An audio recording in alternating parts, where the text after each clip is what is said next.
Hi friends, good morning, ಸುಪ್ರಭಾತಂ. ಎಲ್ಲರಿಗೂ ಪ್ರೀತಿಯ ನಮಸ್ತೆ. ನಾನು Ashwini. Welcome to Ashwini vlogs. ಹಾಗೆ ನೀವೆಲ್ಲರೂ ಆರೋಗ್ಯವಾಗಿದ್ದೀರಿ, ದೇವರ ದಯೆಯಿಂದ ಎಲ್ಲರೂ ಖುಷಿಯಾಗಿದ್ದೀರಿ ಅಂತ ಅಂದ್ಕೊಂಡಿದ್ದೇನೆ.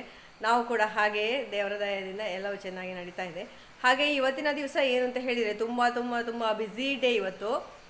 ಈ ವ್ಲಾಗನ್ನು ಫುಲ್ ನೋಡಿ ಆಯಿತಾ. ಅಷ್ಟಮಿಗೆ ಬೇಕಾದಂತಹ ತಯಾರಿ ನಡೆಸುವುದು, ಹಾಗೆ ಮಕ್ಕಳಿಗೆ ಏನಾದರೂ ಹೊಸ ಐಟಮ್ ಮಾಡಿ ಕೊಡೋದೆಲ್ಲ ಇವತ್ತಿನ ವಿಡಿಯೋದಲ್ಲಿ ನಾನು ತೋರಿಸ್ತಾ ಇದ್ದೇನೆ. ಮುಖ್ಯವಾಗಿ ಇವತ್ತು ನಾನು ಚಕ್ಕುಲಿ ಮತ್ತು 2 ಬಗೆದು ಉಂಡೆ ಮಾಡ್ತಾ ಇದ್ದೇನೆ, ಕಡ್ಲೆ ಉಂಡೆ ಮತ್ತು ಎಳ್ಳುಂಡೆ. ಹಾಗೆ ಚಕ್ಕುಲಿ ಮಾಡ್ತಾ ಇದ್ದೇನೆ. ಚಕ್ಕುಲಿ ನಾನು ನಿನ್ನೆ ಬೆಳ್ಳಾರೆಪೇಟೆಯಿಂದ ತಂದ ರೆಡಿ ಮಿಕ್ಸ್ ಇದೆ, ಅದಕ್ಕೇನು ಉಪ್ಪು ಮತ್ತು ಸ್ವಲ್ಪ ಎಣ್ಣೆ ಹಾಕಿ ಏನೋ ಮಾಡಲಿಕ್ಕೆ ಇರೋದು. ನೋಡಿ, ಇವತ್ತು ಮೋಡ ಉಂಟು, ಮಳೆ ಬರುವಂತಹ ಎಲ್ಲ ಲಕ್ಷಣ ಸಹ ಉಂಟು. ಈಗ ಫಸ್ಟಿಗೆ ನಾನು ಚೆನ್ನ ಮಸಾಲ ಮಾಡಲಿಕ್ಕೆ ಬೇಕಾದಂತಹ ಮಸಾಲೆಯನ್ನೆಲ್ಲ ತಯಾರಿಸಿಕೊಳ್ತಾ ಇದ್ದೇನೆ. ನೋಡಿ ಇದಕ್ಕೆ ಎಂತೆಲ್ಲ ಹಾಕ್ತಾ ಇದ್ದೇನೆ ಅಂತ ಹೇಳಿ. ಆಲ್ಮೋಸ್ಟ್ ಎಲ್ಲರಿಗೆ ಸಹ ಗೊತ್ತಿರುವಂಥದ್ದೇ, ಏನು ವ್ಯತ್ಯಾಸ ಇಲ್ಲ. ನಾನು ಸ್ವಲ್ಪ ಅದಕ್ಕೆ ಇದು ಒಣ ದ್ರಾಕ್ಷಿ ಹಾಕಿದೆ, ಸ್ವಲ್ಪ ಒಳ್ಳೆ ಟೇಸ್ಟ್ ಬರ್ತದೆ. ಖರ್ಜೂರ ಇದ್ದರೆ ಖರ್ಜೂರ ರಸ ಎಲ್ಲ ಹಾಕ್ಬೋದು ನಾವು. ಇದಕ್ಕೆ ಮೇಯ್ನಾಗಿ ಅಂತ ಗೊತ್ತಾ, ಚೆನ್ನ ಮಸಾಲೆದು ನಾವು ಪ್ಯಾಕೆಟ್ ತಗೊಂಡ್ರೆ ಅದರಲ್ಲಿ ಇರುವಂತಹ ಮೇಯ್ನ್ ತುಂಬ ಟೇಸ್ಟ್ ಆ್ಯಡ್ ಮಾಡುವಂತಹ ಇಂಗ್ರೀಡಿಯೆಂಟ್ ಹೇಳಿದರೆ ದಾಳಿಂಬೆಯ ಬೀಜ ಅಂತೆ. ಒಣ ಬೀಜದ ಹುಡಿಯನ್ನು ಇದಕ್ಕೆ ಹಾಕಿದರೆ ಭಾರಿ ಟೇಸ್ಟ್ ಬರ್ತದಂತೆ. ಹಾಗೆ ಅದೊಂದು ನನ್ನ ಹತ್ರ ಇರಲಿಲ್ಲ ಅಂತ ನಾನು ದಾಳಿಂಬೆ ಅಂಗಡಿಯಲ್ಲಿ ಕೇಳಿದ ಅವನ ಹತ್ರ. ಅದನ್ನು ನನಗೆ ಕಟ್ಟಿ ಕೊಡಲೇ ಇಲ್ಲ ಅಂಗಡಿಯವ, ಹಾಗೆ ಅದು ಬಾಕಿ ಆಯಿತು. ಮತ್ತು ಇದು ನೀರುಳ್ಳಿ ಎಲ್ಲ ಉಂಟಲ್ಲ, ಹೀಗೆ ಸರಿ ಕಪ್ಪಾಗಿ ಫ್ರೈ ಆಗಬೇಕು, ಆಗ ಒಳ್ಳೆ ಕಲರ್ ಬರೋದು. ಮತ್ತು ಒಂದು 1/4 ಕಪ್ನಷ್ಟು ಟೀ ಡಿಕಾಕ್ಷನ್ ಸೇರಿಸಬೇಕು. ಎಲ್ಲ ಆಗಿ ಕೊತ್ತಂಬರಿ ಸೊಪ್ಪೆಲ್ಲ ಹಾಕಿ ಆದಮೇಲೆ ಹಸಿಮೆಣಸು ಮತ್ತು ಶುಂಠಿದು ಒಗ್ಗರಣೆ ಕೊಡಬೇಕು. ಅದು ಭಾರಿ ಒಂದು ಟೇಸ್ಟ್ ಬರೋದು.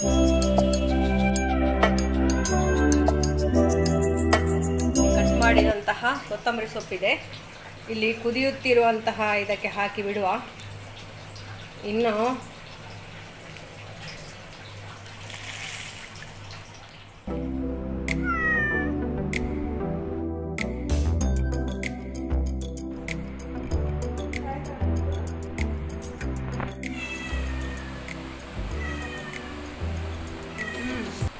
ಒಳ್ಳೆದಾಗಿದೆ.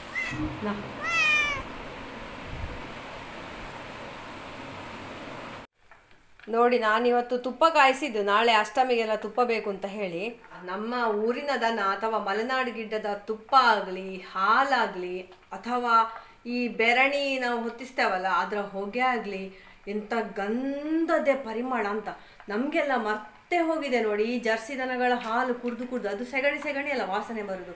ಇವರ ಸೆಗಣಿ ಕೂಡ ಗಂಧದ ವಾಸನೆ ಅಂತ ನೀವು ನಂಬಲಿಕ್ಕಿಲ್ಲ. ಬೇಕಿದ್ರೆ ಮನೆಯಲ್ಲಿ ಉಂಟಲ್ಲ ಒಂದೊಂದು ದನ ಎಲ್ಲ, ಒಂದೊಂದು ಹಸುಗಳನ್ನು ನೀವು ಸಾಕಿ ಅಟ್ಲೀಸ್ಟ್ ನಿಮ್ಮ ಮಕ್ಕಳಿಗೆ ಮೊಮ್ಮಕ್ಕಳಿಗೆ ಆದರೂ ಈ ಹಾಲಿನ ನಿಜವಾದ ರುಚಿ ಏನು ಅಂತ ಗೊತ್ತಾಗಲಿ. ಈಗ ತುಂಬ ಗದ್ದೆ ಎಲ್ಲ ಇರುವವರಿಗೆ ಉಂಟಲ್ಲ, ಈ ನಮ್ಮ ಊರದನ ಸಾಕೋದು ದೊಡ್ಡ ಕಷ್ಟವೇ ಇಲ್ಲ ಅಂತ, ಸಮಸ್ಯೆಯ ಸಂಗತಿಯೇ ಅಲ್ಲ.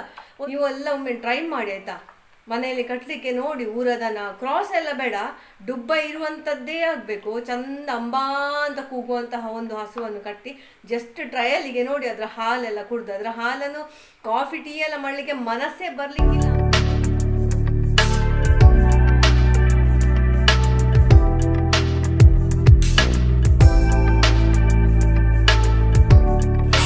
ಇಂಚಾನ ಪಪ್ಪಾಯಿ ಇಷ್ಟೇನ ನೋಡಿ, ಇವರು ಪಪ್ಪಾಯಿ ಎಲ್ಲ ಚಂದ ಮಾಡಿ ಕಟ್ ಮಾಡಿ ಇಟ್ಟಿದ್ದಾರೆ ನಮಗೆಲ್ಲ ತಿನ್ನಲಿಕ್ಕೆ. ನಮಗೆ ಮಳೆ ಬರಲೇಬೇಕಲ್ಲ, ಹಾಗೆ ಮತ್ತೆ 5:15 ಆಯ್ತಾಯ್ತಾ. ನಾನು ಮಧ್ಯಾಹ್ನದ ಮೇಲೆ ಕಂಪ್ಲೀಟಾಗಿ ನಾಳೆದು ಅಷ್ಟಮಿಗೆ ಬೇಕಾದಂತಹ ಉಂಡೆ ಚಕ್ಕುಲಿ ಎಲ್ಲ ಪ್ರಿಪೇರ್ ಮಾಡಬೇಕು ಅಂತ ಪ್ಲ್ಯಾನ್ ಮಾಡಿದ್ದು. ಅದು ಎಲ್ಲ ಉಲ್ಟ ಹೊಡೆಯಿತು ಎಂಥ ರೀಸನ್ ಗೊತ್ತಿಲ್ಲ. ಒಲೆಯಲ್ಲಿ ಮಾಡೋದು ಅಂತ ಹೇಳಿ ಅಲ್ಲಿ ಸುತ್ತಮುತ್ತ ಎಲ್ಲ ಕ್ಲೀನ್ ಎಲ್ಲ ಮಾಡಿ ಎಲ್ಲ ಇಟ್ಟದ್ದು ನಾನು. ಸೊ ಈಗ ನಾನು ಹೊರಡ್ತಾ ಇದ್ದೇನೆ ಒಂದೊಂದಾಗಿ. ಫಸ್ಟಿಗೆ ಎಳ್ಳು ಮತ್ತು ಕಡಲೆ ಉಂಟು, ಅದನ್ನೆಲ್ಲ ಫ್ರೈ ಮಾಡಿ ಅದರ ಸಿಪ್ಪೆ ಎಲ್ಲ ತೆಗೆದುಕೊಳ್ಬೇಕು. ಮತ್ತು ಕಡಲೆಯನ್ನು ಸ್ವಲ್ಪ ಹುಡಿ ಮಾಡಬೇಕು. ಹಾಗೆ ಅದು ಕೆಲಸ ಮಾಡ್ತೇನೆ, ಗ್ಯಾಸಲ್ಲಿ ಮಾಡೋದು, ಒಲೆಯಲ್ಲಿ ಎಲ್ಲ.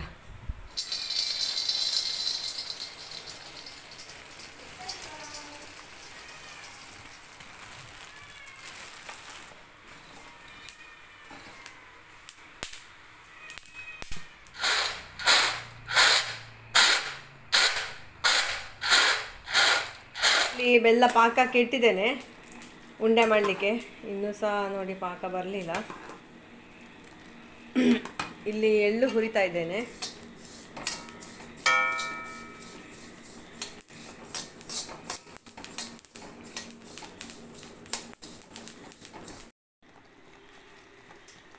ನಾನು ಮಾಡುವ ಈ ಉಂಡೆಗಳೆಲ್ಲ ಉಂಟಲ್ಲ ಎಲ್ಲ ಅಂದಾಜಿಗೆ ನಾನು ಮಾಡೋದಾಯ್ತು. ನನಗೆ ಎಂಥ ಲೆಕ್ಕಾಚಾರ ಸಹ ಗೊತ್ತಿಲ್ಲ.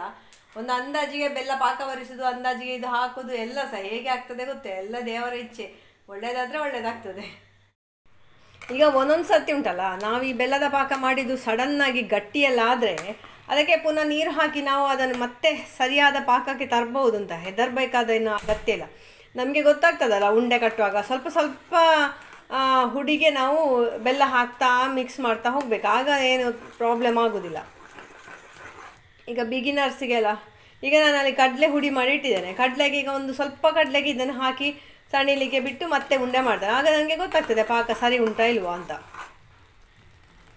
ನೋಡಿ ಈಗ ನನ್ನ ಅಂದಾಜಲ್ಲಿ ಇದು ಸಾಧಾರಣ ಸರಿ ಆಗಿದೆ. ಅಷ್ಟಮಿ ಅಂತ ಹೇಳಿದರೆ ಬೆಲ್ಲಮಯ. ಕಡಲೆಯನ್ನು ನಾನು ಮಿಕ್ಸಿಯಲ್ಲಿ ಹಾಕಿ ಹೀಗೆಲ್ಲ ಹುಡಿ ಮಾಡಿ ಇಟ್ಕೊಂಡಿದ್ದೇನೆ. ಇನ್ನು ಇದಕ್ಕೀಗ ಬೆಲ್ಲದ ಮಿಶ್ರಣವನ್ನು ಇದಕ್ಕೆ ಹಾಕ್ತೇನೆ, ಈ ಬಟ್ಟಲಿಗೆ.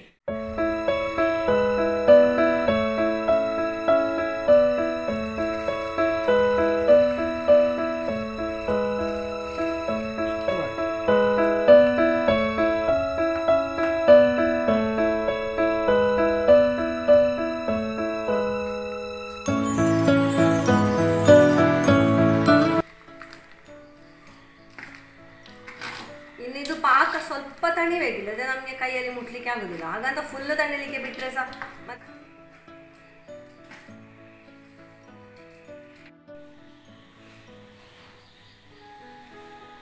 ನೋಡಿ ಈಗ ಹೀಗೆ ಚಂದ ಕಟ್ಲಿಕ್ಕೆ ಬರ್ತಾ ಉಂಟು ನೋಡಿ ಉಂಡೆ. ಬಟ್ ಎಷ್ಟು ಗಟ್ಟಿ ಆಗ್ತದೆ ಅಂತ ನನಗೆ ಸಹ ಗೊತ್ತಿಲ್ಲ. ಅಂದರೆ ನಾನು ಫಸ್ಟಿಗೆ ಹೇಳಿದೆ ಅಲ್ಲ ಅಂದಾಜು ಪಾಕ, ನೋಡಿ ಚಂದದ ಉಂಡೆ ಆಯಿತು.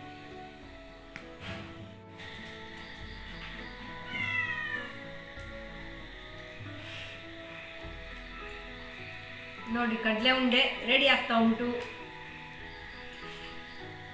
ಉಂಡೆ ಭಾರಿ ದೊಡ್ಡದುಂಟು ಮಾತ್ರ. ನಾನು ಇವತ್ತಿನ ಈ ವಿಡಿಯೋ ನಿಮಗೆ ಇಷ್ಟ ಆಗಿದ್ರೆ ಪ್ಲೀಸ್ ಲೈಕ್ ಮಾಡಿ, ಶೇರ್ ಮಾಡಿ, ಹಾಗೆ ಕಾಮೆಂಟ್ ಮಾಡಿ. ಫಸ್ಟ್ ಟೈಮ್ ನೋಡುವವರಾಗಿದ್ದರೆ ಸಬ್ಸ್ಕ್ರೈಬ್ ಮಾಡಲಿಕ್ಕೆ ಮರಿಬೇಡಿ. ಹಾಗೆ ನಿಮಗೆ ಫಸ್ಟ್ ನೋಟಿಫಿಕೇಶನ್ ಬರಬೇಕಾದ್ರೆ ಅಲ್ಲಿ ಇರುವಂತಹ ಬೆಲ್ ಐಕನನ್ನು ಒತ್ತಿ, ಆಯಿತಾ? Thank you for watching. Take care. Bye bye. Good night. ನೋಡಿ ಇಷ್ಟು ಉಂಡೆ ಆಯಿತು.